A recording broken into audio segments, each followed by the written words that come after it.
Hey, welcome guys back to the channel. Maverick here, and we are continuing our watch of Bakemonogatari with episode 3. So, I assume that with episode 2, the initial arc of this is finished, and that is the introduction of Senjo Gahara. Damn, her name is so damn long. But anyways, she's probably part of the Araragi's companions now, question mark, and we'll probably know a little bit more about her true nature and her true personality within this episode. And beyond that, though, I really don't have any idea how the series is going to go forward, right? So this next arc, if you will, is probably going to set the tone for things to go forward. At least that's what I think. So, since I really don't have any clue as to what's going to happen, let's not waste any time and just get directly into the episode. Alright, let's begin in 3, 2, 1, play. Really?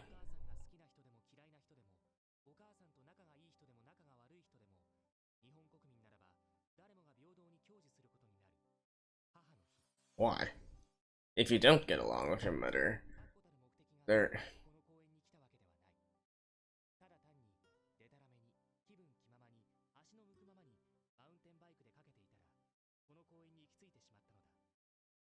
Okay.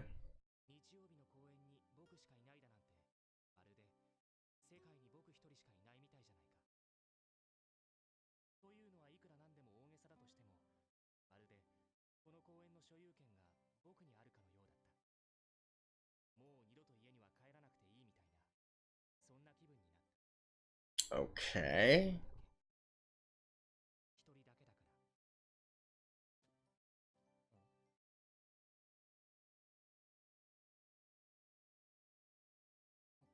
And who are you?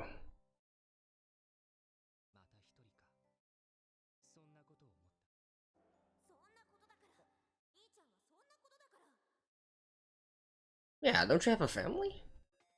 Oh, new opening? Oh, what?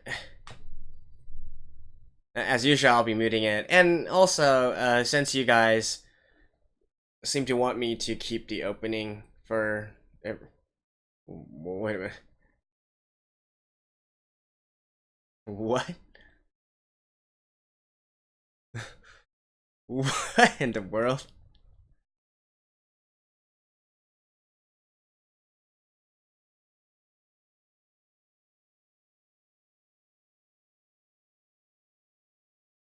Talk about a sudden change of pace.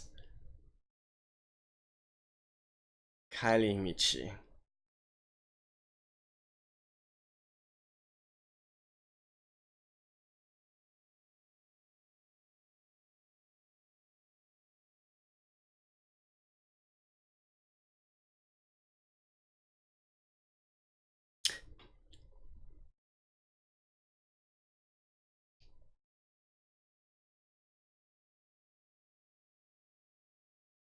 What in the world is this?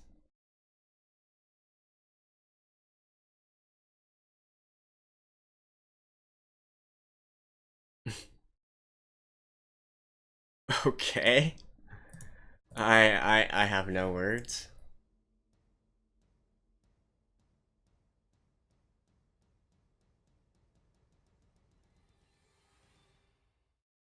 Mayoi snail.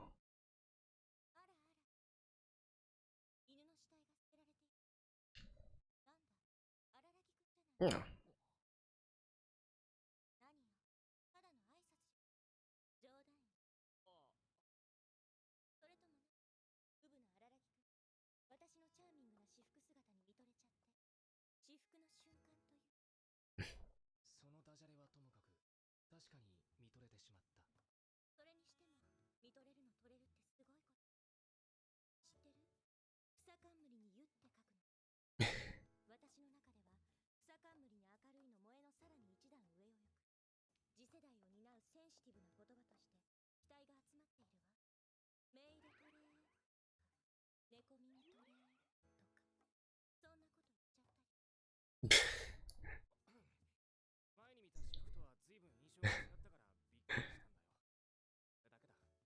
You know what? All props to Araki for being able to carry on this conversation.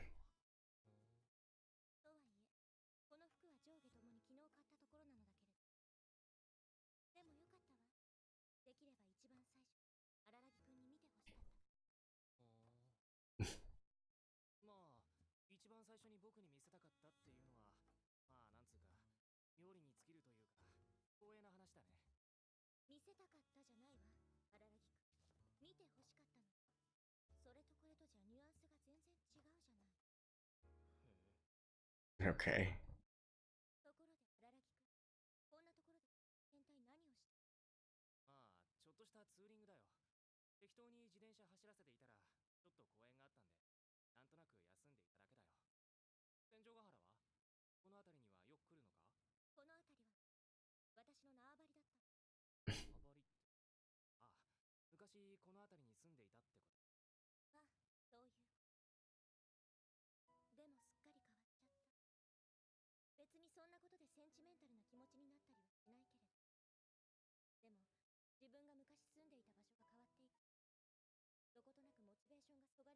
I have no idea if she's thinks. Hmm. It's so hard for me to get a read on her actual character and personality.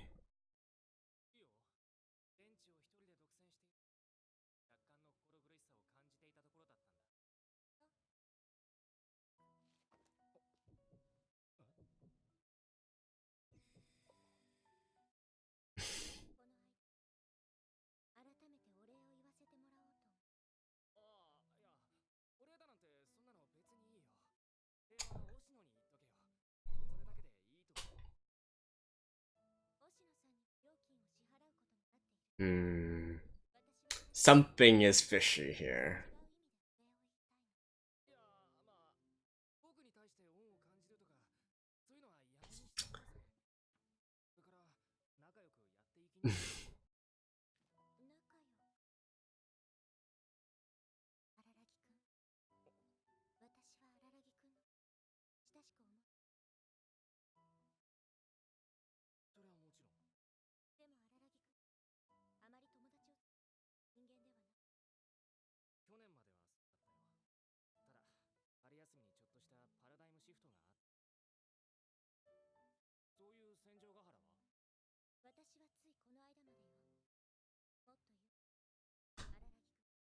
Really?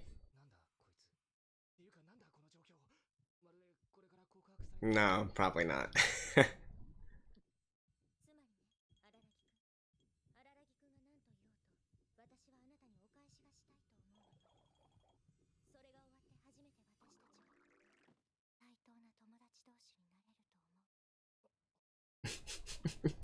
Look at that position.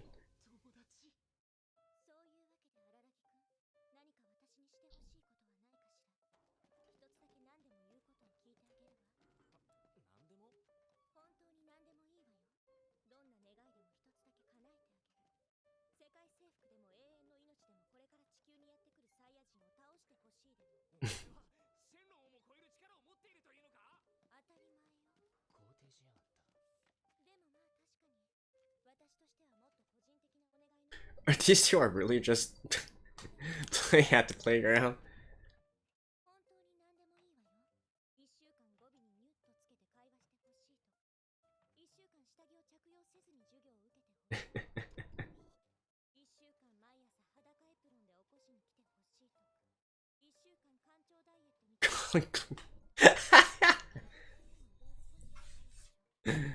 I love her. More to the point, what are you two doing?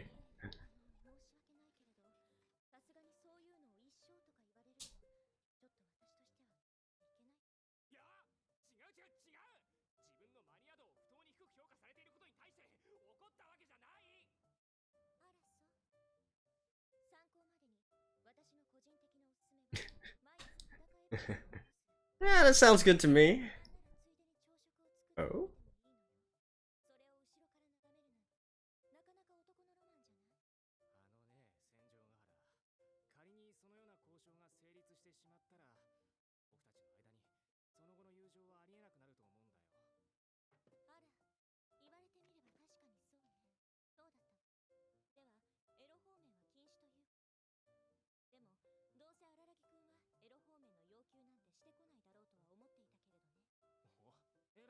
されてんじゃん。童貞だもの。そんな話もしましたね。童貞はがっついてないから相手が楽でいいわ。戦場ヶ原、お前だって別に経験があるわけじゃないんだろ。何言ってるの？私は経験者よ。そうなのか。やりまくりよ。仮に本当にそうだったとして、その事実を僕に対して告げることが戦場ヶ原、お前にとって何か利益になるのか？わかったわ。訂正します。経験はありません。処女です。ああ。つまり、荒木くん、生かさない童貞野郎と果たしてくれる女の子に、せいぜい私のような生き遅れのメンヘル処女しかいないということよ。話がそう。実際のところ何かないのかしら、荒木くん。I have absolutely no idea how to read this girl. 私、チベタだからうまく言えないけれど、荒木くんの力になりたいと思っている。本当な。Okay. At least this part seems sincere. あえて言うなら、ほら、何かある？話してみて。話すだけでも楽になるもんらしいわよ。妹と喧嘩した。いまいち力になれそうもない話。でも一応、最後まで聞かせて。一応かよ。で、どちらの妹さんと喧嘩した？確か二人妹さん。What do you know? 知ってるんだっけ？どちらかっていうと上の方。だけどまあ、両方みたいなもんだ。あいつら、何するにもいつでもどこでも 5W1H 完璧にべったりとつるんでるからな。菅の金中のファイヤーシスターズだもん。通り名まで知ってる。ほら、今日って母の日じゃん。そういえばそうだったわね。あいつら二人とも母親にべったりでさ。で、母親の方もそんな二人を猫っかわいがりしてるわけよ。なるほど。出来の悪い長男として、母の日である今日本日この日、自分の家には居場所がないというわけね。そういうこと。 Look, I'm sure there are many in your same situation, Araki. 抜け出そうとしたんだが、マウンテンバイクに乗ったところで妹に捕まったんだ。で、口論。口論？妹としては僕にも一緒に母の日を祝ってほしかったらしいんだが、なんていうか、僕はそんなの無理だから。兄ちゃんはそんなことだから、そんなことだから、いつまで経っても。つまりだ、母の日一つ祝ってやれない自分とか、4つも年下の妹から言われた言葉に本気で腹を立てている。 4 years younger. 自分の人間の小ささみたいなのが腹立たしくて腹立たしくてしょうがないんだよ。複雑なな。複雑じゃなくて賠償なだけなんだよ。僕って人間小さいよなとか。でもそれでも妹に謝らなきゃならないことを思うと、めちゃくちゃ家に帰りたくない。家に帰る。残念ながら、あなたの人間の小ささを私の企業でどうこうする。努力くらいしてくれ。当然ながら、あなたの人間の小ささを私の企業でどうこうする。つまらない人間だよなって。僕の悩みはこんなにちっちゃい。それが嫌だ。ちっちゃい。しょぼいと言ってもいいから、なんかこうおみくじで小吉ばっかり引くみたい。そういうしょぼさ。自分の魅力を否定してはいけないわ、荒木くん。魅力？僕の魅力はおみくじで小吉ばっかり引くことだったのか？冗談よ。それに荒木くんのしょぼさは、おみくじで小吉ばっかり引くみたいなんかじゃない。大凶ばっかり引くって言いたいのか？まさか、それはすごいことじゃない。っていうか美味しいことじゃない。荒木くんのしょぼさというのはね。大吉を引き当てはしたものの、よく読むと内容的にはそんないいことも書いていないみたい。そういうしょぼさなの。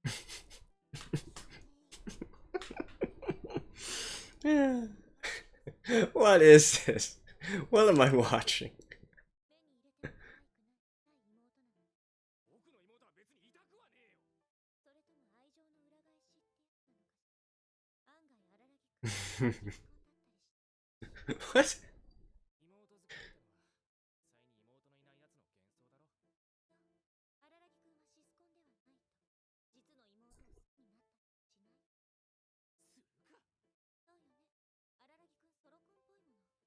ソロソロレート婚の略よ。姉妹逆縁婚と。奥さんが死んだ後、奥さんの姉だったり妹だったり結婚すること。どうして僕がそのソロレートとやらになるんだ？荒木くんの場合は姉ではなく妹ね。つまり奥さんの妹さん。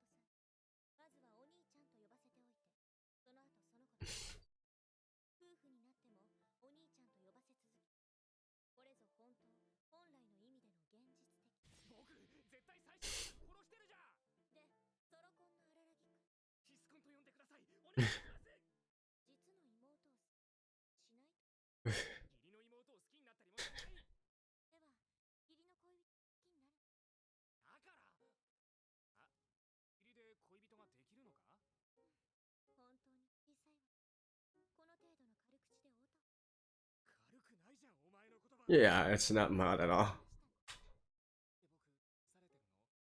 ていうかお前、それってまだ本気を出していないってことなのか？本気を出すと変身する。変身？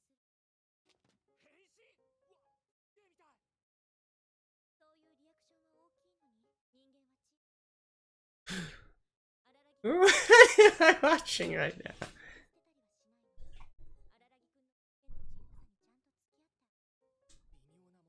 いの。荒木くんの人間の小ささにちゃんと付き合ってあげる。微妙な物言いだよな、それも。だから、荒木くんの人間の小ささに関わること以外で何か困ったこと。今度はどんな罵倒が僕に浴びせられるのかな。器が大きくて素敵だわ。無理やり褒めてんじゃねえ。本当に何もないの？勉強を教えてほしいとか。それはもう諦めてる。卒業できればいい。じゃあ卒業したいとか。普通にしてりゃできるよ。じゃあ普通したいとか。そうなんだな。じゃあそうね。彼女が欲しいとか。Bingo. 欲しいって言ったらどうなるんだ？彼女ができるわ。それだけの。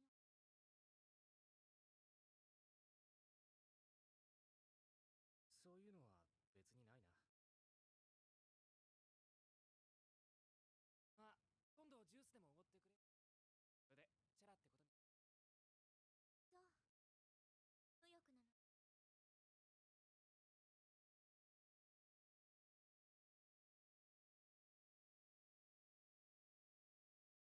無欲なの。あの子、さっきもいたな。なあおい、天井がな。あの小学生のリュックサックの名札、あれ、なんて読むんだ？見えないわよ、そんなの。お、普通はこの距離では読めないか。関数字、十中八九の89に寺で、89寺って並びなんだけれど。ああ、それは八九時。八九時？ちくり。あれは八九時迷いって。こいつどう考えても子供が好きってタイプじゃないよな。おい、ちょっとここで待っててくれるか？いいけれど、荒木くんどこかへ。小学生に話しかけてくる。やめておきなさい。傷つくだけよ。ほんと、ひどいことを平気で言うよな、こいつは。よ、どうした？道にでも迷ったのか？話しかけないでください。あなたのことが嫌いです。どうしたの？何かあった？傷ついた。傷つくだけだった。もう一回言ってくる。だから何をしにどこへ？いりゃわかんだろうが。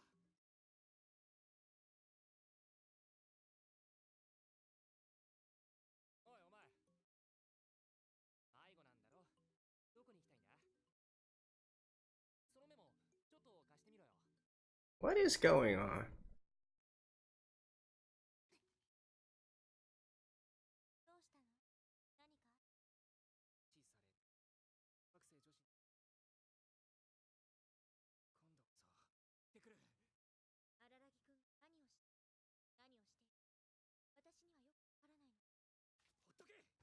る？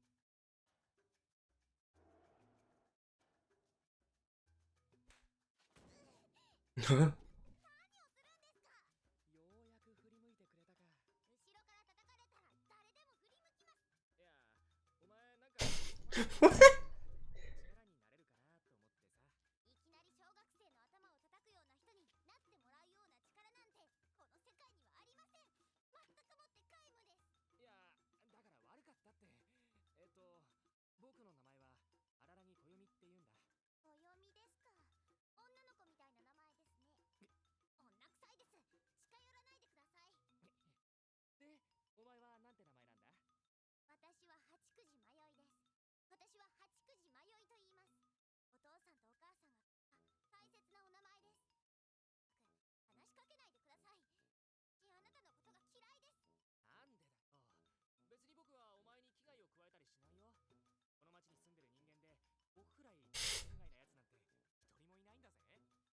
You literally just slapped her face into.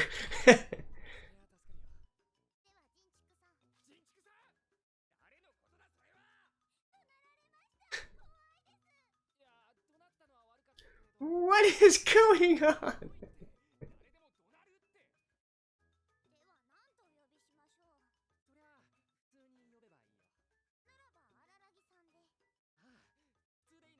ジンチクさん。誰のことだそれは。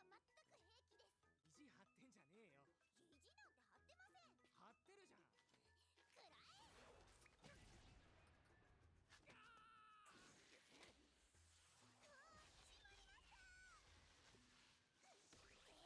What?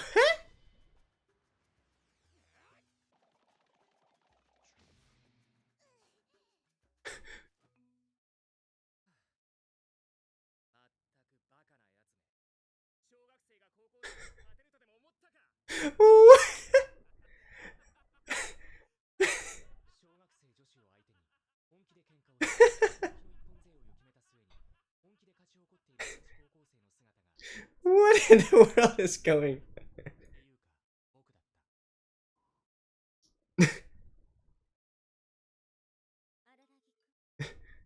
あ、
What in the world is going on?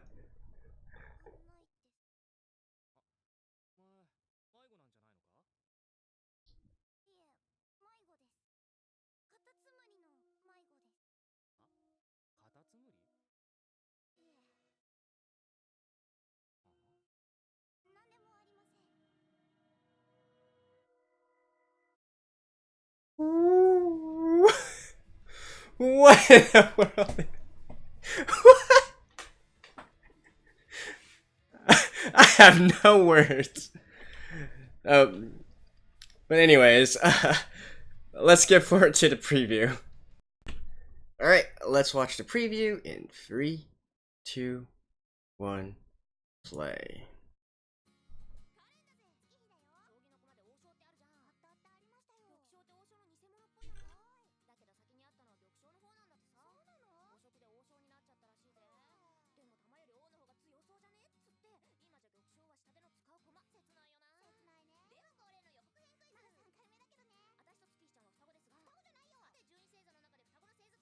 ？Yes.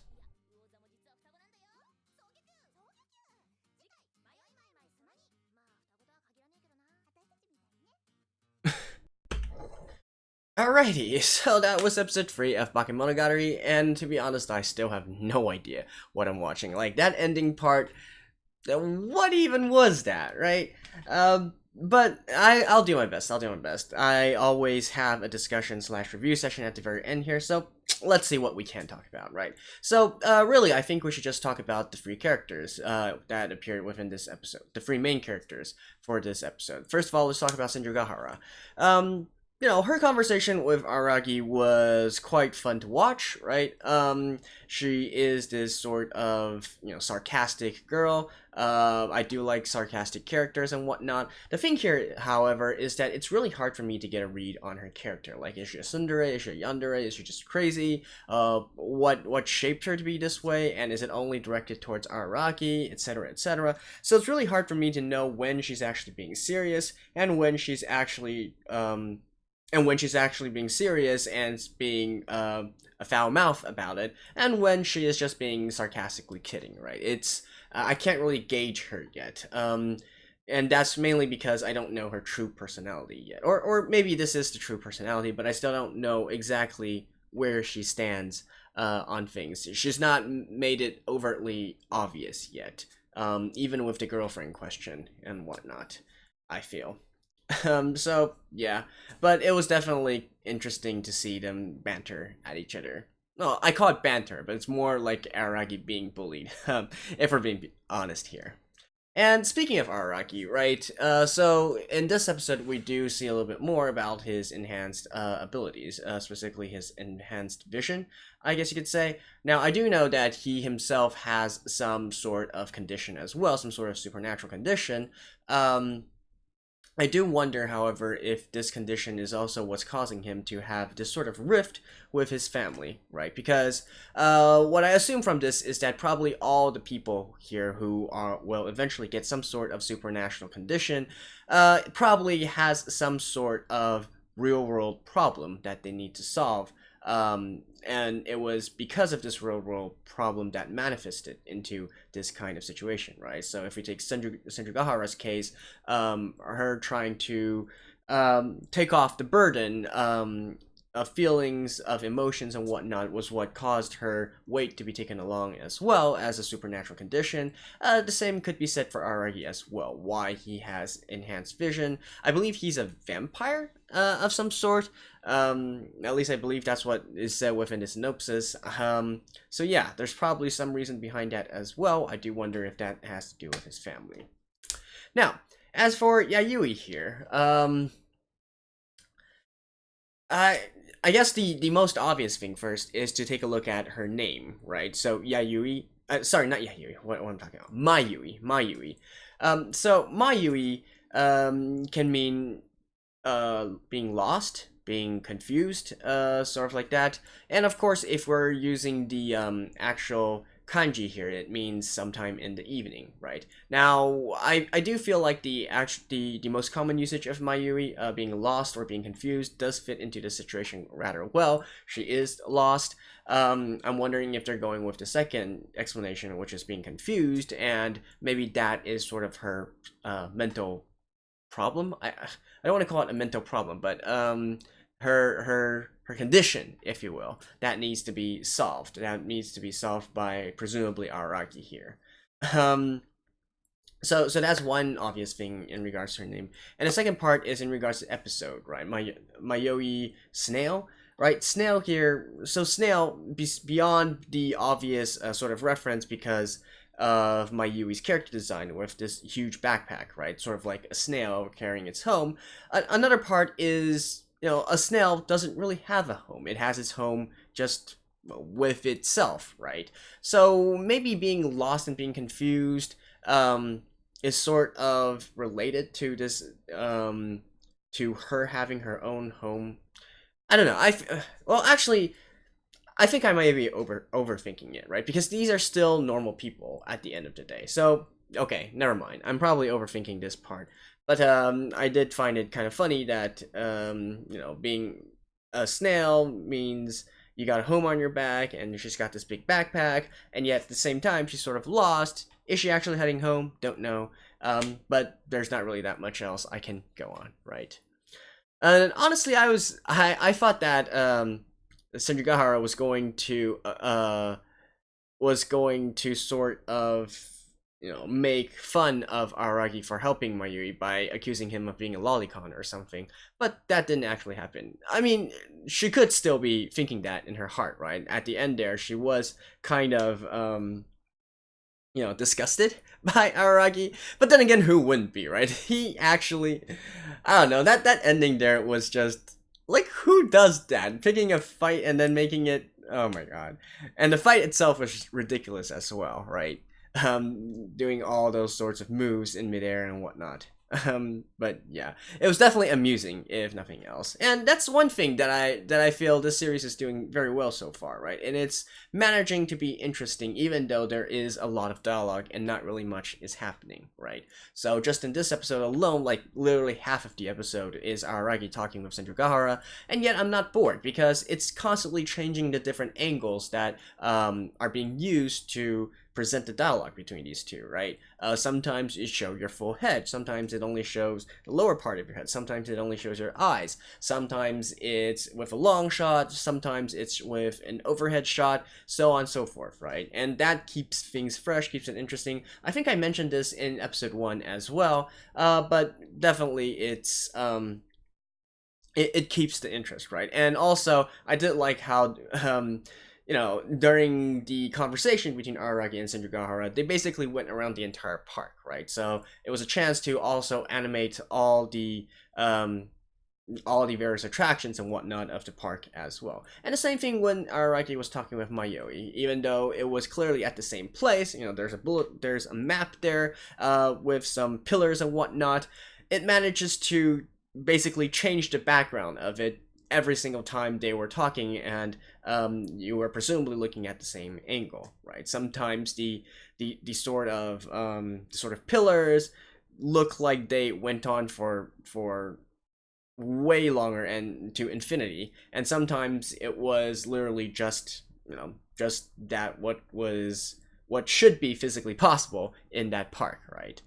Is what I'm trying to say. So with this constant use of changing backgrounds and whatnot, it's definitely keeping things interesting. And of course, the story itself is wacky enough that I don't know. I do like wacky stuff. I'll be completely honest. I like over the top stuff, and I feel like I haven't really seen something that's so illogical in a sense since I don't know, since if we're talking about standalone animes, since Punchline, which is a work by Mappa, I believe.